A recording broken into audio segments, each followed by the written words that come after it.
समजून घ्या. नवरा बायकोंनी एकमेकांना समजून घेणं खूप गरजेचं असतं. अथर्व, तुला कसं वाटलं? छान होतं. काय ग, तुझा का चेहरा पडला? आणि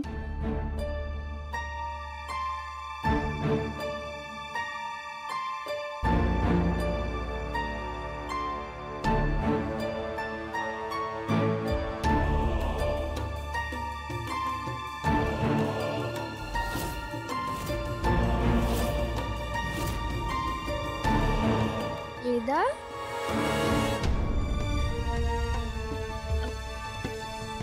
वेदा, तू आज बाहेर छान छान खायला गेलेलीस ना?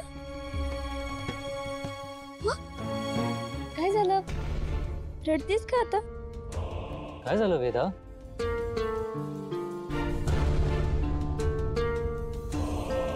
पोट दुखतंय? हा?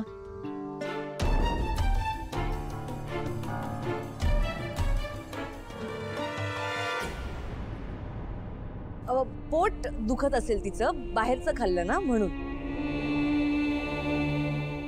It's okay. मी ना वेदाला तिच्या रूम मध्ये घेऊन जाते. मीरा, बॅग पकडशील का प्लीज? हो, ये.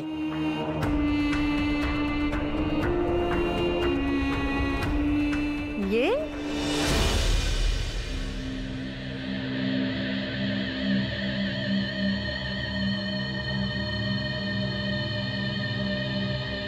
मीरा, तूही जा तिच्यासोबत. झोपव तिला नीट. हो आईजा.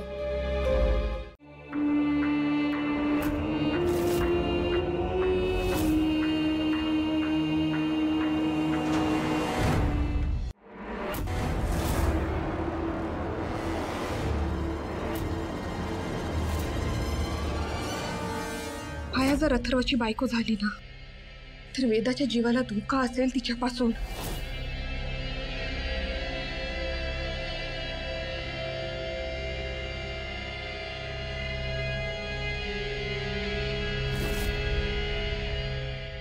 मायाताई,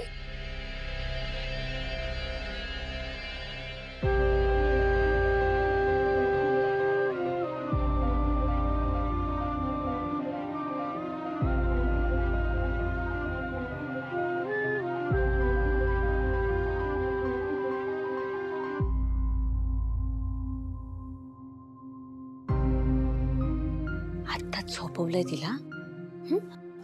तुझं पण आवरून घे, फक्त आवाज नको करूस, ठीक आहे? मायाताई, काय ग? एक विचारू का? हा, विचार ना.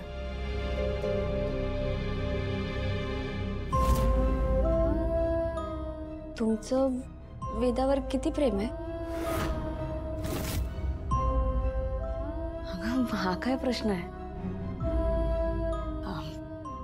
मीरा, अगं, प्रत्येकाला स्वतःचा जीव खूप महत्वाचा असतो, पण माझ्यासाठी माझ्या जीवापेक्षा जास्त मला वेदाचा जीव महत्वाचा आहे. अगं, माझी अंबिका माझी मैत्रीण, तिची शेवटची खूण आहे ग ही. तिला जीवापाड जपते मी.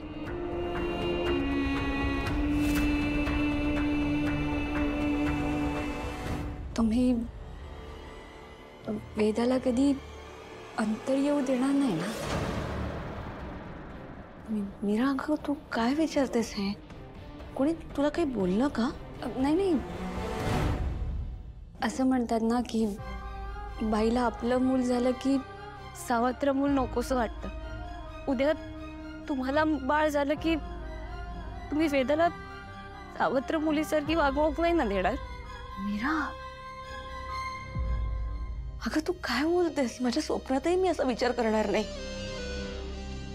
तुला मी सांगितलेलं ना, वेदाला अंतर द्यायला नको म्हणून मी कधीच स्वतःचं मूल जन्माला घालणार नाही.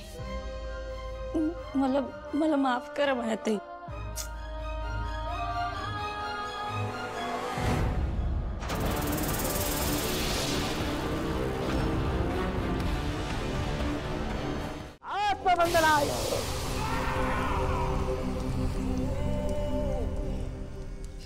हे बघा,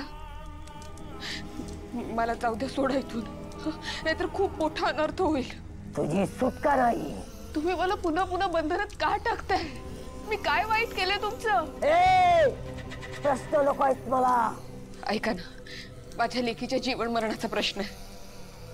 मला जाऊ दे, तिच्यासाठी मला जाऊ दे. दया करा माझ्यावर. दया करायला मी कोणी संत महंत नाही, तांत्रिक आहे.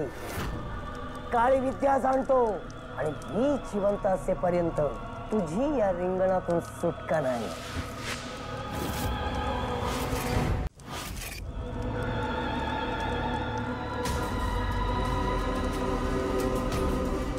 आत्मबंधनाय सर्व शक्ती बंधनाय कालबंधनाय येन बद्धो सर्वथेन त्वाम प्रतिबद्धनामि.